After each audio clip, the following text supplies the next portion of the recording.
ஆண்டவர் இயேசு கிறிஸ்துவின் நாமத்தினாலே இந்த நவம்பர் மாதம் 14ஆம் தேதி இந்த வெள்ளிக்கிழமை காலையிலே உங்களை வாழ்த்துகிறோம். நீங்க நல்லா இருப்பீங்க.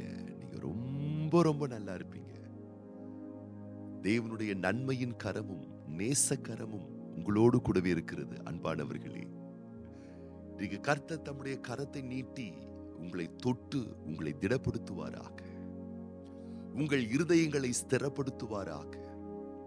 ஒருவேளை சில காய கண்ணீரோடு நீங்கள் இருப்பீர்களே, ஆனால் கர்த்தர் தம்முடைய தழும்புள்ள கரத்தை நீட்டி உங்கள் காயங்களை ஆற்றுவாராக. உங்கள் கண்ணீரை துடைப்பாராக.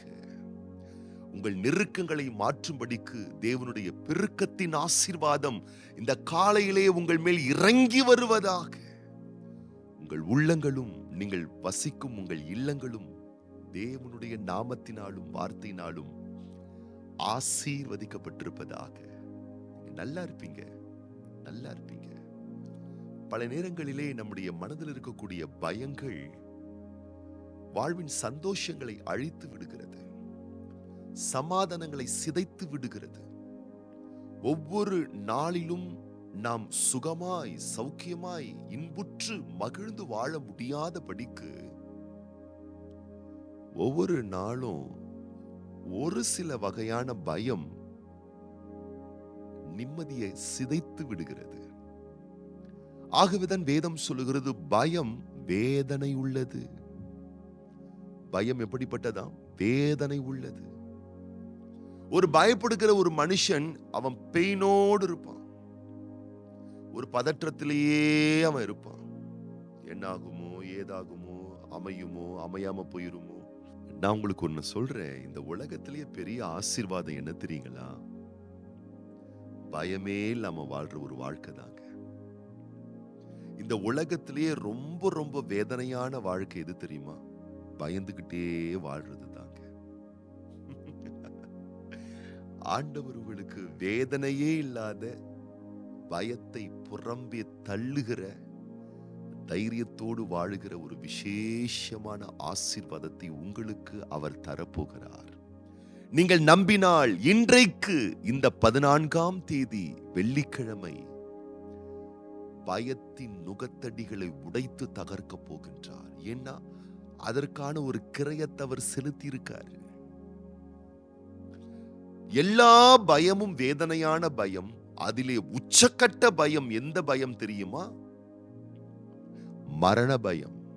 மரண பயத்தால் நிரப்பப்பட்டிருக்கிற ஒரு மனுஷன் மிக மிக கொடூர மனநிலையில் அவன் இருப்பான்.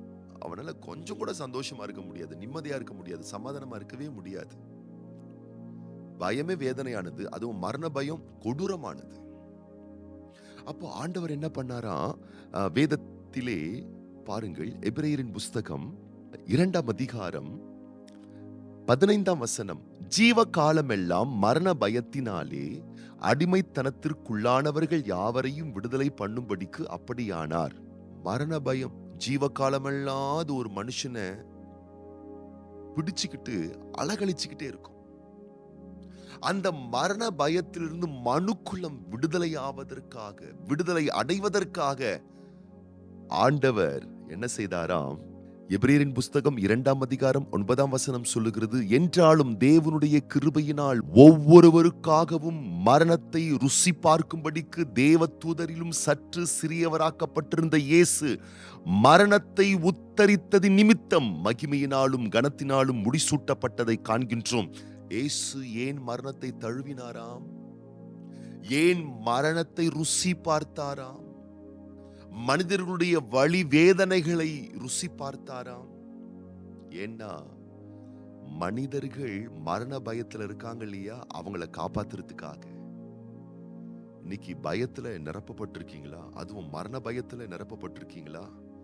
அதை ருசி பார்த்து ஆண்டவர் இன்றைக்கு உங்களை விடுதலையாக்க வந்திருக்கிறார். சிலரெல்லாம் பாருங்க, ஒரு தீமையான விஷயத்தை அவங்க சுவைச்சிருக்க மாட்டாங்க, ருசி பார்க்க மாட்டாங்க, ஆனா அதை நமக்கு கொடுப்பாங்க.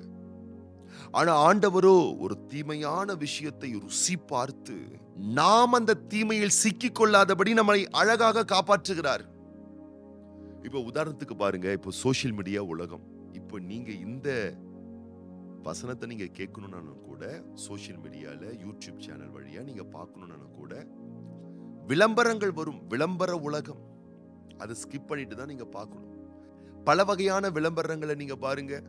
ஒருபோதும் சர்க்கரையினுடைய கண்டென்ட் அளவு அதிகமா இருக்கக்கூடிய குளிரூட்டப்பட்டதான குளிர்பானங்கள் இருக்கு பாத்தீங்களா? அத நிறைய செலிபிரிட்டிஸ் என்ன பண்றாங்க, விளம்பரத்துல ஆட்ல நடிக்கிறாங்க. பர்சனல் லைஃப்ல அவங்க நிறைய சர்க்கரை, அதீத சர்க்கரை அவங்க எடுத்துக்க மாட்டாங்க. ஏன்னா அவங்களுக்கு தெரியும் அது உடலுக்கு கேடு. ஆனால் அதிக சர்க்கரை கொண்டதான குளிர்பானங்களை அவங்க குடிச்சிட்டு ரொம்ப எனர்ஜியா இருக்கு, ரொம்ப டேஸ்டா இருக்கு, நீங்களும் குடிங்க அப்படின்னு சொல்லுவாங்க. அவங்க அதை ருசி பார்க்க மாட்டாங்க, விளம்பரத்துக்காக நடிப்பாங்க. ஆனா நம்மை குடிக்கும்படி சொல்லுவாங்க. ஜங்க் ஃபுட்டே எடுத்துக்கொள்ளாத சில பிரபலங்கள் பாருங்க, அவங்க சிப்ஸோ ஜங்க் ஃபுட்டோ சாப்பிட மாட்டாங்க. ஆனா விளம்பரத்துல நடிக்கும் போது பாருங்களேன், சிப்ஸை சாப்பிட்டுக்கிட்டு ஜங்க் ஃபுட் எல்லாம் சாப்பிட்டுக்கிட்டு நீங்களும் சாப்பிடுங்க, ரொம்ப நல்லா இருக்கு, ரொம்ப டேஸ்டா இருக்கு, இன்னும் அதிகமா சாப்பிடுங்கன்னு சொல்லுவாங்க. ஆனா தனிப்பட்ட வாழ்க்கையில அவங்களுடைய ரொட்டீன் லைஃப்ல அந்த ஜங்க் ஃபுட் அவங்க எடுக்கவே மாட்டாங்க. ஏன்னா அவங்களுக்கு தெரியும், இது அதிகமாய் உட்கொள்ளும் பொழுது ஆரோக்கியம் பாதிக்கப்படும். அப்ப பாருங்களேன் கர்த்தருடைய பிள்ளைகளே, இப்படிப்பட்ட பல செலிபிரிட்டிஸ்லாம் இருக்கிறாங்க, சினிமா பிரமுகர்கள்லாம் இருக்காங்க. அவங்க தங்களை பாதிச்சுக்க மாட்டாங்க, மற்றவங்க பாதிக்கப்பட்டாலும் பரவாயில்லன்னு அதை கொடுப்பாங்க. ஆனா பாருங்க, இன்னைக்கு மக்கள் கூட்டம் அவங்கள தான் ஃபாலோ பண்ணிக்கிட்டு இருக்கு. அவங்களுக்கு தான் சோசியல் மீடியால ஃபாலோவர்ஸா இருக்கு, அவங்கள பின்பற்றி கொண்டிருக்கிறார்கள். ஆனா நான் சொல்லட்டுமா, தீமைகளை நமக்காக ருசி பார்த்த ஒரு ஆண்டவர், வேதனைகளை நமக்காக ருசி பார்த்த ஆண்டவர், பயத்தை ருசி பார்த்தவர், மரணத்தை ருசி பார்த்தவர். ஏன்? நம்மை காப்பாற்றுவதற்காக, நம்மை விடுதலை ஆக்குவதற்காக, நமக்கு ஒரு பரிபூர்ண ஜெயத்தை கொடுப்பதற்காக. ஆகவே நான் சொல்றேன், இவரை ஃபாலோ பண்ணுங்க, இவருடைய வார்த்தையை ஃபாலோ பண்ணுங்க. ஏன்? இவர் உங்களுக்கு தைரியத்தை கொடுக்கிற ஆண்டவர், இவர் உங்களுக்கு உயர்வை கொடுக்கிற ஆண்டவர், இவர் உங்களுக்கு பலத்தை கொடுக்கிற ஆண்டவர். இன்னைக்கு இந்த நாள்ல இந்த வார்த்தை கேட்டுக்கொண்டிருக்கக்கூடிய என் அன்பு மகனே, அருமை மகளே, இன்றைக்கு ஆண்டவர் எல்லா பயத்திலிருந்தும், மரண பயத்திலிருந்தும் அவர் உங்களை விடுதலையாக்க போகிறார். நீங்க அவரை ஃபாலோ பண்ண ரெடியா இருக்கீங்களா? உங்களுக்காக நான் ஜெபம் பண்ண போறேன். என்னோடு கூட சேர்ந்து நீங்களும் ஜெபம் பண்ணுங்க. அற்புத ரகமான ஒரு விடுதலையை இன்றைக்கு நீங்கள் உணர்வீர்கள். இன்னைக்கு வெள்ளிக்கிழமை, இன்னைக்கு காலையில 10:30 மணிக்கு நம்முடைய திருச்சபையிலே உபவாச ஜெபம் உண்டு. மீட்கப்பட்ட தேவ பிள்ளைகளே, இன்றைக்கு நடக்கக்கூடிய விசேஷமான இந்த உபவாச ஜெபத்திலே குடும்பமாய் வந்து பங்கு கொள்ளுங்கள். நீங்கள் அதிகமாய் ஆசீர்வதிக்கப்படுவீர்கள் ஆண்டவருடைய வார்த்தையாலே. ஒருவேளை நீங்கள் உலகத்தில் தூர திசையில் இருப்பீர்களேயானால், லைவ்ல ஆன்லைன்ல வரக்கூடிய அந்த உபவாச ஜெபத்திலே நீங்களும் இணைந்து பங்கு கொள்ளுங்கள். அதிகமாய் ஆசீர்வதிக்கப்பட போகின்றீர்கள். நாம் ஜெபிக்கும் பொழுது இன்றைக்கு விசேஷமாக பிறந்தநாள் காணக்கூடிய அன்பு மகன் V Valmurthi, sister A Sheeba மற்றும் அரிய கிருஷ்ணா, எஸ் சரண்யா, எஸ் சதோஷினி மற்றும் திருமண நாள் காணக்கூடிய brother J Parthiban, sister P Ebsirani, இன்னைக்கு அவங்க திருமண நாள் காண போறாங்க. இவங்களுக்காக நம்ம விசேஷமா நம்ம ஜெபம் பண்ண போறோம். கண்களை மூடி நம்ம ஜெபம் பண்ணலாமா? பரலோக தகப்பன், இந்த நவம்பர் மாதம் 14ஆம் தேதி வெள்ளிக்கிழமை இந்த காலையிலே இந்த வார்த்தையை கேட்டுக்கொண்டிருக்கக்கூடிய ஒவ்வொரு பிள்ளைகள் வாழ்க்கையில் ஒருவேளை பயம், திகில், மனக்குழப்ப போராட்டம், மரண பயம், பல வகையான உடல் ஒத்துழைக்காதபடியினால், சில வியாதியினுடைய அதீத பாதிப்பு சரீரத்தில் காணப்படுகின்றபடியினால் ஒடுங்கி போய் உடைந்து போய் மரண பயத்திலே இருப்பார்களேயானால், இன்றைக்கு உம்முடைய பிள்ளைகள் ஃபாலோ பண்ணட்டும். அனைத்து ரகமான மரண பயத்திலிருந்து விடுதலையாக்கும்படி நீர் அதை ருசி பார்த்திருக்கின்றீர் ஐயா. உம்மால் மாத்திரமே உம்முடைய பிள்ளைகளுக்கு விடுதலையை கொடுக்க முடியும் என்றதான உத்தம நம்பிக்கை நீர் உம்முடைய பிள்ளைகளுக்கு தருவீராக. இந்த வார்த்தை கேட்டுக்கொண்டிருக்கிற, என்னோடு ஜெபித்துக் கொண்டிருக்கக்கூடிய உம்முடைய பிள்ளைகள் பயத்திலிருந்து விடுதலையாக்கப்படுவார்களாக, திகிலிலிருந்து விடுதலையாக்கப்படுவார்களாக, மரண பயத்திலிருந்து விடுதலையாவார்களாக. இன்றைக்கு ஆண்டவர் இயேசுவின் நாமத்தினாலே உம்முடைய பிள்ளைகள் மேல் விடுதலையை பேசுகிறோம், சுதந்திரத்தை பேசுகிறோம். பயமின்றி திகிலின்றி நீங்கள் நீதினால் சிறப்பட்டிருப்பீர்கள். திகிலுக்கு தூரமாவீர்கள், கொடுமைக்கு தூரமாவீர்கள், பயமில்லாதிருப்பீர்கள்.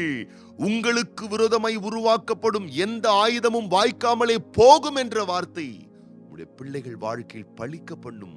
ஜெபித்துக் கொண்டிருக்கிற ஒவ்வொரு பிள்ளைகள் மேல் தைரியத்தின் அபிஷேகம், ஆசீர்வாதம் இறங்க பண்ணும். விசேஷமாக இன்றைக்கு பிறந்த நாட்கள் காண்கின்ற, திருமண ஆண்டுகள் காண்கின்ற உடைய பிள்ளைகளை வலக்கரம் நீட்டி தொட்டு விசேஷமாக நீர் ஆசீர்வதித்து உம்முடைய வருகை வரும் மட்டும் இதுபோல் இன்னும் அநேக ஆனந்தமான, மகிழ்ச்சியான, மங்களகரமான, சந்தோஷமான நாட்களை, ஆண்டுகளை உடைய பிள்ளைகள் காணும்படிக்கு வாழ்த்துகிறோம், ஆசீர்வதிக்கிறோம், ஒப்புக் கொடுக்கிறோம். ஆண்டவர் இயேசு கிறிஸ்துவின் நாமத்தினாலே ஜெபிக்கிறோம் எங்கள் நல்ல பிதாவே, ஆமென். நீங்க நல்லா இருப்பீங்க. நீங்க இன்னைக்கு ரொம்ப ரொம்ப நல்லா இருப்பீங்க.